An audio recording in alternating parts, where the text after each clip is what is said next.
Sorry to interrupt your day, folks, but I'm Batman.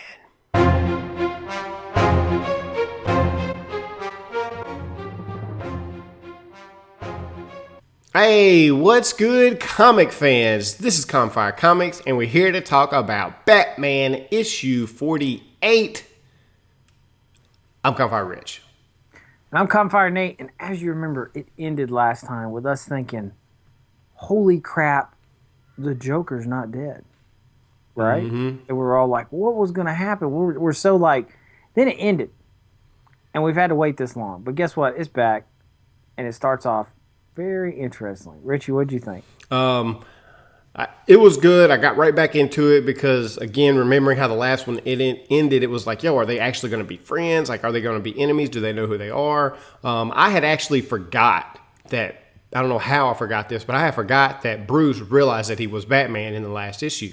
Mm-hmm. And it didn't click until the altercation between him and Joker. They was going back and forth with, the Joker still being his weird self, pulling out a gun, talking about suicide, coming to this quiet place. And he makes that comment about, don't go back to who you were. And Bruce flips. Like, how do you know who I am? And it's weird now that Bruce knows who he is or who he used to be, and he doesn't pick up on the fact that that's probably Joker. Yeah, I thought it was. I mean, I think it is Joker. I mean, I don't think we can. I think it's Joker. I find it weird that Bruce, unless he's obviously got a lot on his mind, process the fact that he's Batman. Maybe not everything's come back to him yet, but Joker. Right. I don't think everything's come back to him. I don't think he really understands the moment because it's kind of a strange moment. You have the dialogue is freaking amazing between the two of them because there's all these little moments where the Joker's like, do you mind if I'm here to fight you to the death? And he's like, what? Oh, for the bench. Like there's all these little moments of him saying something that puts Bruce on a heightened like, what? Oh, never mind. Yeah. What? Oh, never mind. Like I can see this whole scene to me feels like, the way it's played out very like, it's obvious Joker doesn't know, and Batman, they don't know who each other are, but Joker keeps making these strange references, and I'm wondering if that's part of him slowly coming out. Like he's maybe in the same boat where he's having to remember a little bit, and there's this back and forth between them, which is like, it's interesting because it's like classic Batman or Batman and Joker back and forth, but it's taking place. But it's not. It's like Bruce Wayne and whoever the Joker is when he's not the Joker, but right, exactly, and it's really good, and I love those moments. And it was funny because it looked like the Joker was just like, you knew he was already off. That was the interesting thing about it. This guy, if he started over, he's got a nice, he's figuring things out, but deep down he's still screwed up. He's still a screwed up person. In that moment, he was just like, I'm just going to shoot myself. And then things blow up, and he just, and then he disappears. Right. He's not a part. His story is not for this story arc. Yeah, no, The fact that they brought him into it gave it enough time to develop that kind of interesting back and forth between them. Again, just points to the fact that we all know the Joker's not dead. We all know the Joker is the biggest bad guy to Batman. We're going to see him again. Okay, yeah. Thanks for coming to the story. We'll see you in a couple episodes or issues probably. Move on. Now let's get over here to the mayhem that's now happening in Gotham, which is, Bloom flipping out, got his little army, starts monologuing, which I personally thought that went on too long. Like, I feel like it seemed like they wanted to talk more about the Joker, get you wanting that, and then get to the ending. Because everything in the middle, nothing really happened outside of that. Yeah, I mean, there was that classic villain monologue where he's just like, this is why I'm doing this, and you all are in a city that's not growing, you need to do this and that and everything, and this is Jim Gordon, and he's not the real Batman. Yeah, robot Batman and all this kind of stuff. And right, like he has this like long feelings of how he feels, and I feel like it's something that we already know why he's doing what he's doing. Yeah. You know what I'm saying? I don't feel like it needed to be explained.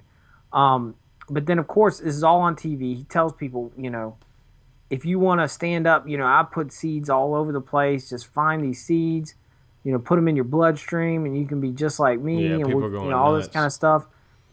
And the mayor sees this. And what's the mayor do? She's like, send them all. So we have this classic like bat suit, almost kind of like Iron Man. They got a suit. bat army. Bat army against of robots. a plant We've already army. seen that Bloom can control these at some point. You know, remember he already did that once. So I don't think she knows that, but throwing all these robots into the mix is probably not going to make things any better. Bloom already knows how to get past their defenses, Yeah. control them. So you have all this. You have Gordon literally just Beat to a pulp, just beaten to at a the pulp. mercy of this plant. Yeah. And, you know, Bruce goes back to check on Julia.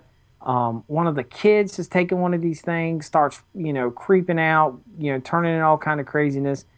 And then the next few sequences, I honestly didn't know what the crap was going on. You had boom, banging on the door, banging on the door, banging on the door. And then you see Alfred like, no. And then boom, it busts open and it's Bruce.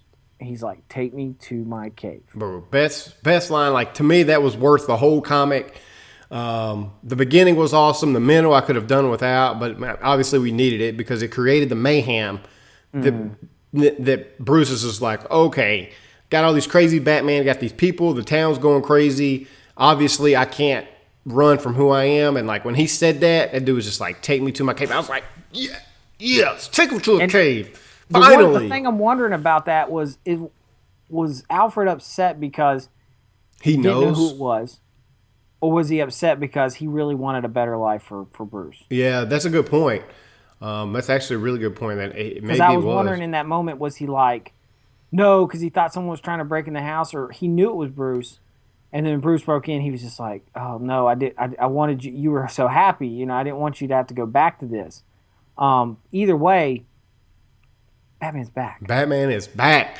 So Batman bring on the is next back. issue. It's going to be awesome because again they did a really good job of building it up, and we knew that they would. We was like, we don't want Batman back immediately. Let us crave him, let us want him, let us miss him for a while. They did that. Finally, we get him we're back. missing him. We're missing him bad. Oh yeah, we ready. We ready. So that was awesome. Easily my favorite moment in the entire comic is that line right there. Be honest with you, it might be up there, maybe my top 5 moments in this whole story, in the new Batman at all, because that's awesome. Like, Batman is back.